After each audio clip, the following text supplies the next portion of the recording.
Hey everybody, it's Eddie J on Crypto. Hope you're having a great day. So, you know how it is. Every Sunday, I sit back, I look at what's happened over the previous week, what I think is going to happen over the next week, and where my research is probably going to be focused. And then, I ask my kids to kind of kind of shadow me and keep me honest, right? So, a little bit of news is that Shiba Inu is firing on all pistons, it seems, right?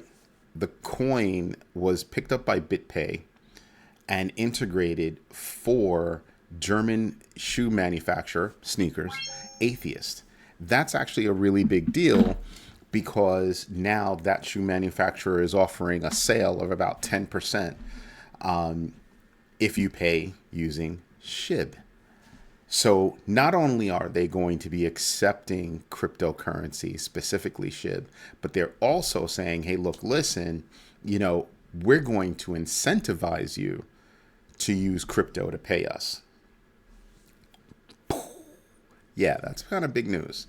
Something else that's going on with SHIB, FCF Pay, I have no idea who they are. I'm going to have to do some research. But they are big enough that American Airlines and Air Canada are using them to also accept Shiba Inu for ticket sales. A what? Yeah. So now you can fly using Shiba Inu. I'm just saying, when everybody turns around and says that, nothing's going on, with crypto, adoption isn't there and everything else. For adoption to grow, you have to have businesses that are willing to take the first step and accept crypto. Second step is people using crypto to shop with those businesses. Well, here you go. These are three major businesses doing major integrations to accept Shiba Inu. I think that's a big deal. On the other hand, you have DOGE, which is moving not on facts, okay? It's moving on hearsay and hope. So DOGE has gone from 8.4 cents all the way up to, I think right now it's about 10 cents. So if you were in on DOGE before, you're making money right now. I still feel good about, dumping DOGE. For me, I dumped all my DOGE. And the reason why is because all you need is one hiccup. All you need is extended problems at Twitter, and DOGE has no life. Truthfully, I think that some fake good news was dropped by someone. I'm not going to mention his name again. It's hope. He hopes that this is going to happen. It's rumor. I believed in the rumor. I was holding a lot of DOGE. I was holding a nice bag of DOGE. I was able to dump that bag, break even, actually made a couple of pennies, but basically broke even to get out of DOGE because there's no other utility. There's nothing else going on with DOGE. Not yet. There could be something coming. I just don't see it yet.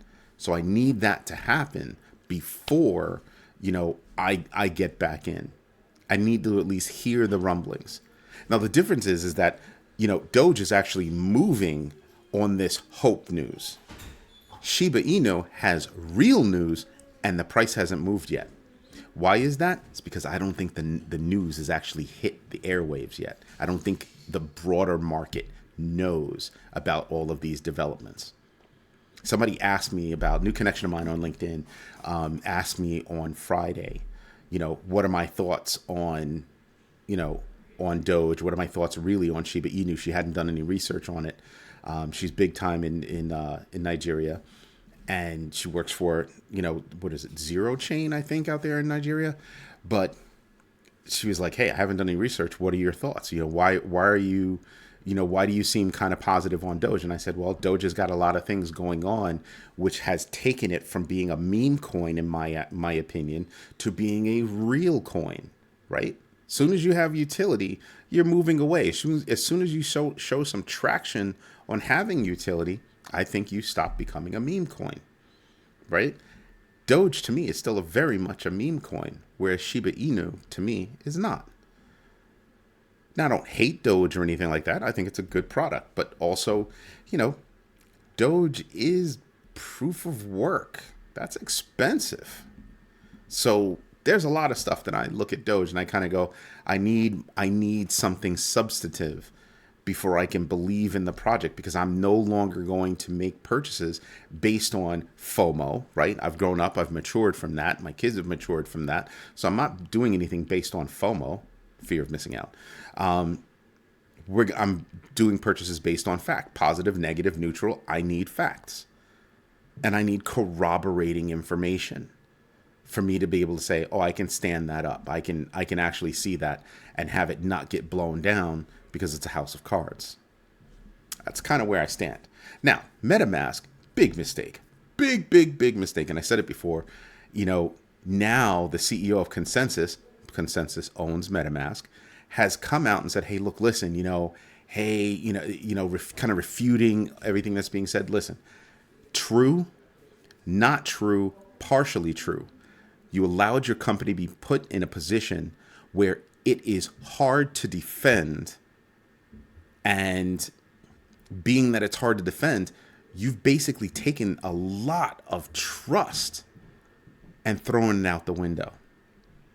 MetaMask has enjoyed a lot of community trust, but there are a lot of people that are saying, whoa, wait a minute, collecting IPs, matching that to addresses, IP addresses, matching that to wallet addresses. What?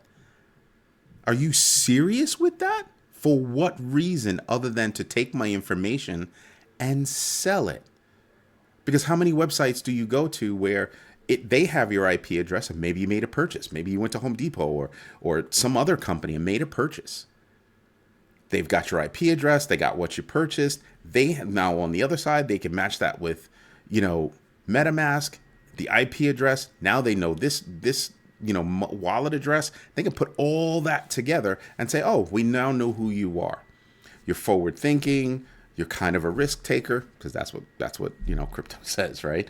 And you just made a purchase to travel. Whoa, hey. Things like that, I can build a perfect picture for you. So no, you can come out and you can refute as much as you want. It's going to take a lot to rebuild that trust. I think you made a bad mistake, and you're going to have to figure out a way to make up for that. I don't know, but I don't know. Digital Currency Group. This is very interesting.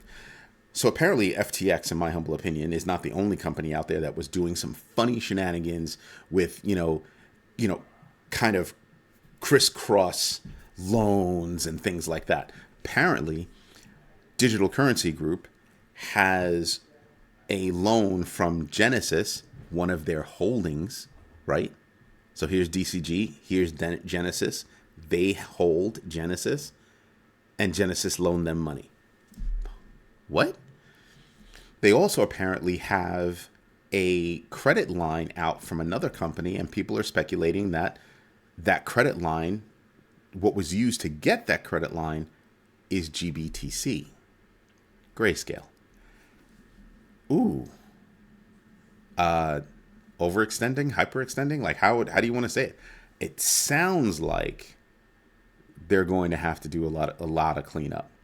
It sounds like not so great news can come out of that, right? I'm hoping that this is normal course of business and that things went on. There's nothing shady, nothing wrong. I'm not happy about the crisscross applesauce kind of loans back and forth between the parent company and lower company, holding company. But, we'll see what happens, right? I'm not happy about it, but the message out to investors, contain that. And there was somebody out there, I forgot his name, CFA, who actually looked into it, started piecing together everything to see how everything aligns. So I think there's a lot of stuff going on. So I think for me, DCG might actually be in a good place. The reason why is because they have a credit line. Excuse me, not that they actually are using that credit. Who knows? Don't know yet. But if that credit line was based on Grayscale, Grayscale's probably in a solid place with its holdings, which are being held by Coinbase. I mean, held at Coinbase, and Coinbase has already proven, yeah, everything's fine. Okay, right? It just means that maybe you scale things back and relax. Here's something that's positive. Sure, let's say they run with the idea that they have, I think it's $1.1 billion, $1.1 billion loan from Genesis, with $575 million coming due in 2023. We don't know when in 2023, but apparently it's coming due in 2023. I think they have enough runway to be fine. Seriously, like no joke. I think they have enough runway to be fine. They've got enough holdings where I think the math could work out and they'd be all right. It's just they're going to want to pay attention to what they're doing going forward. Maybe a little bit more transparency, a little bit more stringent risk management tolerance practices and policies in place. I think that would make sense. But yeah, you have that going on. Something else that I'm looking for in the coming week is more heat and hot water for Gary Gensler. And why, you might ask? Well, think about this. The relationships with FTX and Alameda and just that whole debacle by itself, which is already sitting on a powder keg of how he manages the SEC or poorly manages the SEC. Those are issues for me. Those are really big issues for me. So I'm paying attention to that, and I'm kind of going, ugh, dude, you've got to get that in line. So this week, what I'm expecting is I'm expecting more fallout, maybe a little bit more subdued, but I'm still expecting more fallout, stemming initially from FTX, moving over to Genesis. I'm expecting some rollout from that. I'm expecting more news about the various exchanges that are out there. You have an Argentinian exchange that just got admitted into the United States. And yeah, why not? They've got 4.5 million users. Is that a lot? Not necessarily so, but enough to say, hey, let's get into that US market. Let's do something. Let's get in there. FTX is out. That leaves a vacuum. Where are those people going to go? Let's see what we can do. Smart move. Not the best of times to get in, but I think it's a smart move. So I'm expecting more from exchanges. I'm expecting more from that whole space, whether it be this one's making a move to shore up its reserves or whatever have you. But I'm looking for centralized exchanges to start coming to the table with some stuff. I'm expecting more good news, continued good news out of Shiba Inu. I'm expecting more hot air coming out of the people that believe in DOGE at the moment. Because again, I'm still waiting for hard, cold facts, right? The most I can hope for is Elon will finally say, yes, we're going to do something with DOGE. DOGE would skyrocket. It would flatten out, come down a little bit, flatten out. And then they'll come out with, hey, we did it. Then it'll shoot up again. If you got money sitting on the sidelines and that news comes out, you get tapped for it, you get in the know before everybody else, you can get in and you wouldn't be FOMOing and you can make some money. But it's always two shoes to drop in a situation like that. It's going to be, hey, this is what we're going to do. Then maybe some little bit of news in between. Hey, we're this far in advance and it looks like we're going to be able to do this by this time, whatever. And then the last bit of news will be, hey, we did it. Boom. Major explosion. Here's the kicker, though. Here's the problem. There are a lot of people that no longer work at Twitter. So Elon released a tweet that had all this information in it, and you sit there and you kind of go, that's nice, Elon. That's cute. That's cute. Who's doing it all? Are you outsourcing it? Like, who's doing it all? They're relaunching the whole verification system and all that good stuff. Who's doing it all? Are you still in compliance with, international regulations, GDPR, all that good stuff? Are you in compliance? I don't know. I really don't know. When he first said he was going to get involved with Twitter, he said, I don't need the money. I'm not worried about making a profit. I want to really do something with it. Great. Then why you stress over the advertisers, jumping ship? Why'd you fire everybody? if it's me, I'm not going to fire everybody. I'm going to see who's working, who's not working, who's actually being productive, who's not being productive. I'm going to walk in the door and evaluate everything, because now we have a lot of things to do. Money will come. If you're not hard for it, money will come if you do the right thing. But it's still more hearsay, conjecture, positive fluff, as I would call it. I need to see more. I need to see reality. I need to see that reality transferred into DOGE before I can say, oh, DOGE has something. Notice there's no other news going on about DOGE. Nothing. I'm expecting more news to come out of other areas. Heck, I expect more news to come out of the whole Budweiser FIFA problem than I do out of, a lot of other things. That's based in reality.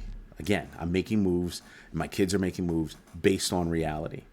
So again, I go back to what I always say: do your own research.